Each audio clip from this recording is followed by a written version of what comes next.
ketujuh, dan ini yang akan diterapkan di peradaban baru. Begitu. Sing diarani sabdo palon nagih janji pepesti minusa wis tekan janji ganep 500 tahun bali marang Gama Budi, yaiku Tribhuwana Trikawula Busana yang dinamakan Tri.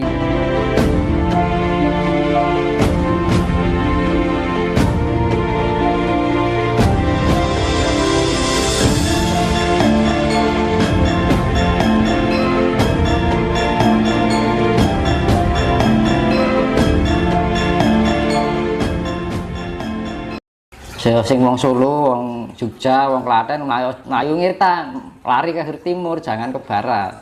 Karena barat nanti nggak tahu ada apa. Simpulkan sendiri. Oke. Nah, ini Mas, biar nanti teman-teman itu nggak lupa tentang cara ngaji orang Jawa yang tembang tadi. Bisa ditembang atau ada tembang yang lain? Enggak lah, saya fokuskan itu tadi yang saya biasa pakai sebelum doa itu. Karena saya tidak semua tak ambil gitu loh. Saya ambil intinya nek dijupuk kabeh kok malah bingung. Paling enggak itu kan ben para sedulur kabeh iki iki lho kearifan Jawa ini. Nanti saya tembangkan masalah ya.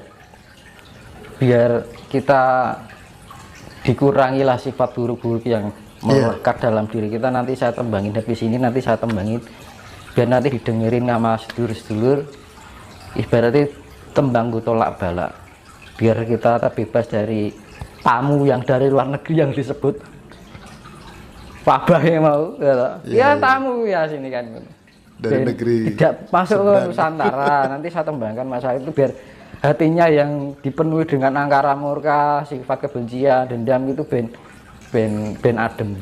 Benar. Biar tidak tersentuh Batara Kala dan Durga. Nah, karena gini, saya kembalikan masalah Sangkuni dan Durna itu akan banyak terjadi nantinya.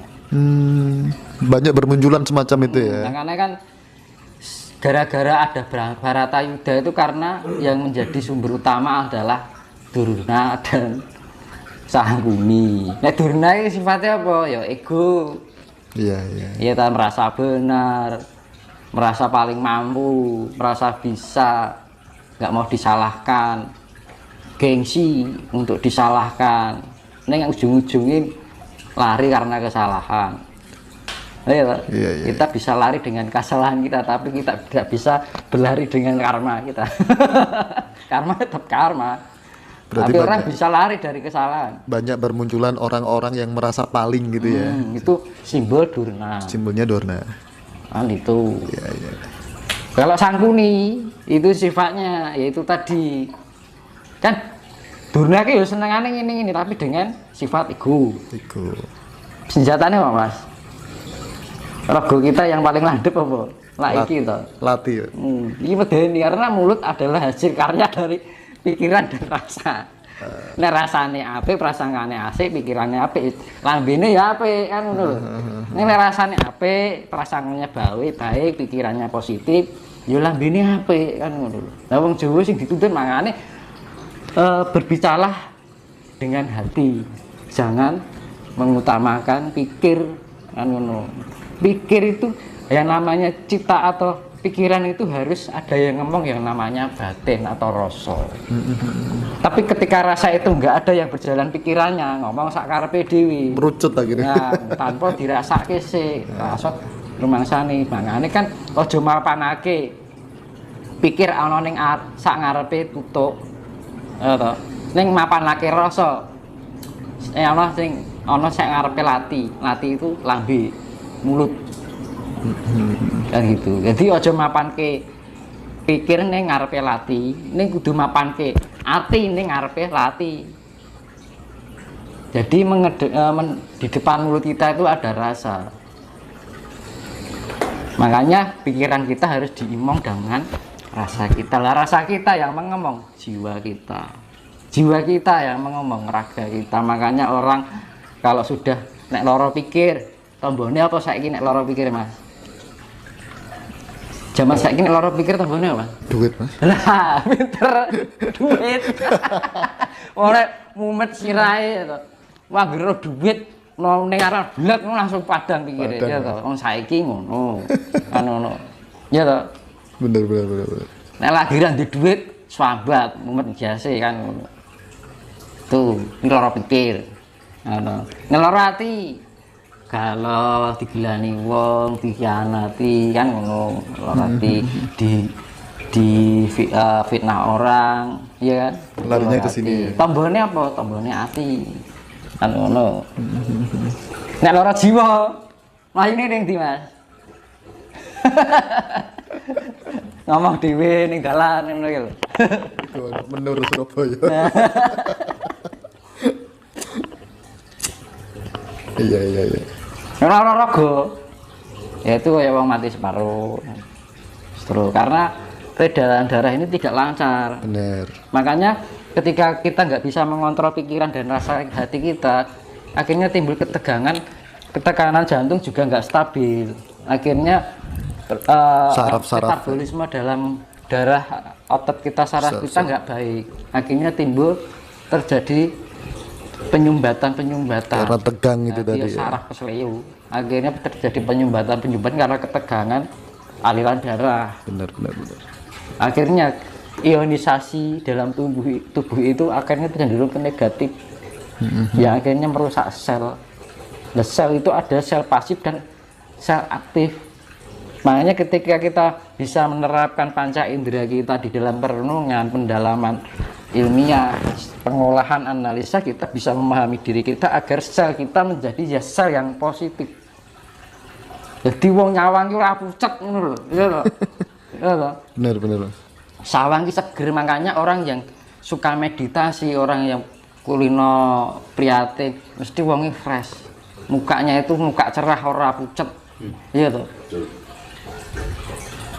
Nek wong gure nek ndonga, gitu ndonga rane pucet kan. Ya lho. Ora jamin, aku kurang turu Mas, turu kadang bertelung jam, 2 jam. Iya. Kan itu.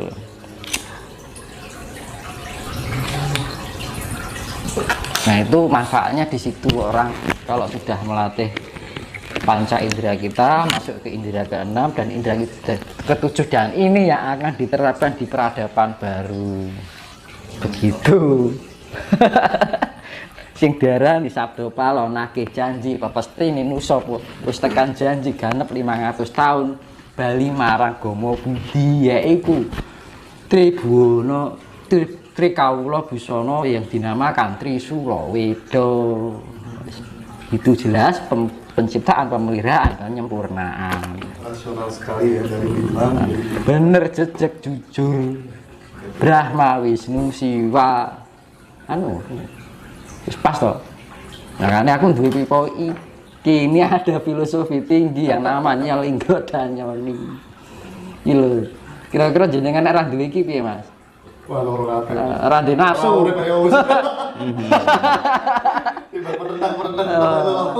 Nah, jenengan sak ibadah sok sugih ngopo nek iki wis ora iso apa-apa. Teler kan ngono, wis gak punya semangat gairah hidup kan ngono.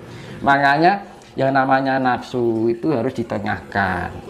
Nafsu kelebihan juga nggak baik, kekurangan juga nggak baik, diambil 50%-nya. Terus ego kelebihan juga nggak baik. Kalau ego kelebihan akhirnya jumawa, rumasa kuwasa, rumasa bener, rumasa apik, rumasa suci, ya toh. Nek kekurangan ego akhirnya pembodohan, diinjak-injak, dijajah, ora iso mikir nganggo nalar. Nah, kalau diambil tengahnya ego, diambil tengahnya terciptalah kebijaksanaan. Ya, kalau nafsu ditengahkan, kalau nafsu kelebihan itu kan akhirnya apa? Orang tidak merasa cukup, enak, kurang bersyukur. Dapat ini kurang, dapat ini kurang, dapat ini kurang, ya kan? Terus saya kurang nafsu, kok kayaknya hidup nggak punya harapan hidup, nggak punya gairah hidup, nggak punya semangat. Lah diambil sisi tengahnya adalah kasih sayang.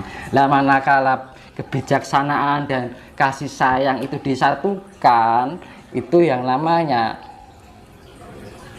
kedamaian. Ketika kebijaksanaan dan kasih sayang itu bersatu adalah tercipta keadilan. Sifatnya Baladewa karo Kresna, Mas. Baladewa tegas, bener, jejeg, jujur.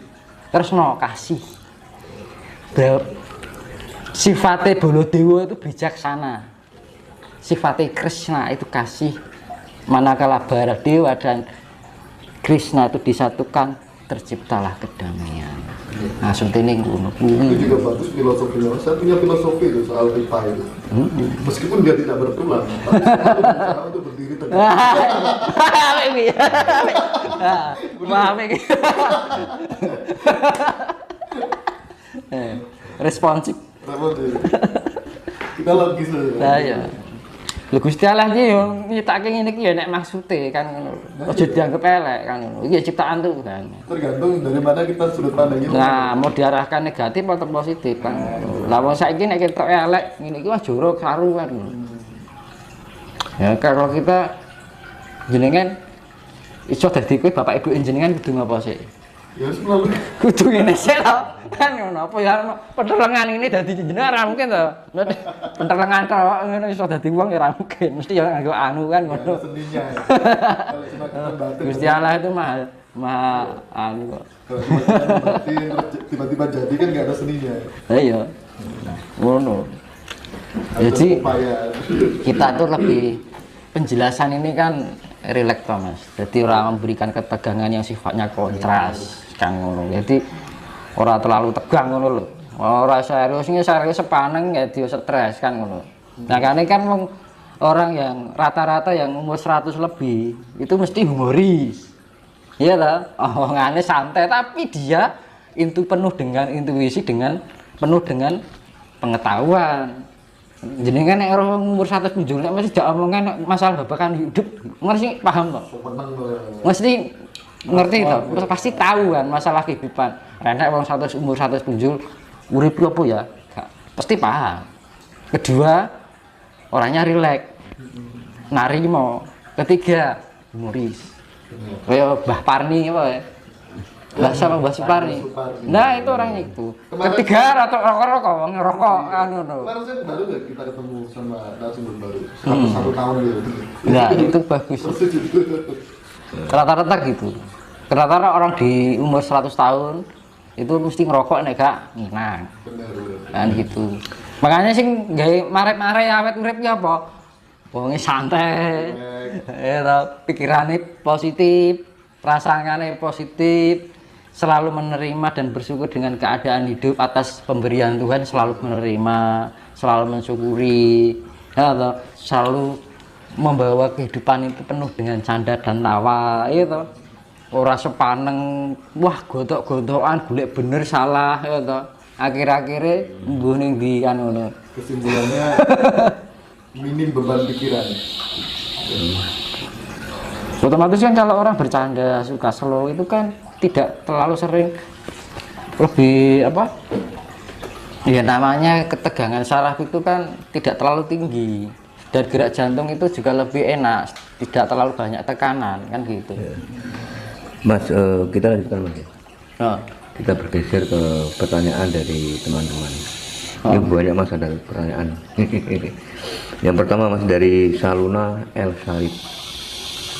Pertanyaan dari Saluna El Sarip. Nah, yang pertama yang ditanyakan Mas Dinus, bagaimana cara membedakan ciri mimpi atau petunjuk yang sangat jelas saat kita tirakat atau puasa weton itu masuk kategori gambaran pasti live atau futur?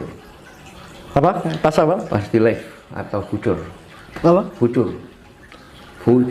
Oh, futur. Okay.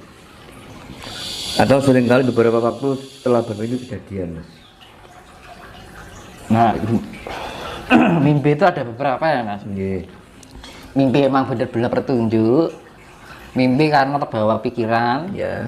Mimpi karena terbawa bawah sadar. Misalkan kita habis nonton TV apa muncul di mimpi. Yeah. Itu alam bawah sadar yang tidak sengaja tersimpan dalam memori, akhirnya terbawa mimpi itu tuh. Terus mimpi petunjuk itu karena memang sudah biasanya pembawaan lahir, biasanya itu dia kalau ada sesuatu mesti diberikan petunjuk dengan lewat mimpi. Biasanya orang-orang seperti itu bawaan dari lahir. gitu. Terus orang yang berdasarkan petunjuk itu karena dia mempunyai kepekatan energi yang mungkin dimiliki oleh leluhurnya dulu, bisa memberikan petunjuk yang sifatnya melalui mimpi. Nah gitulah.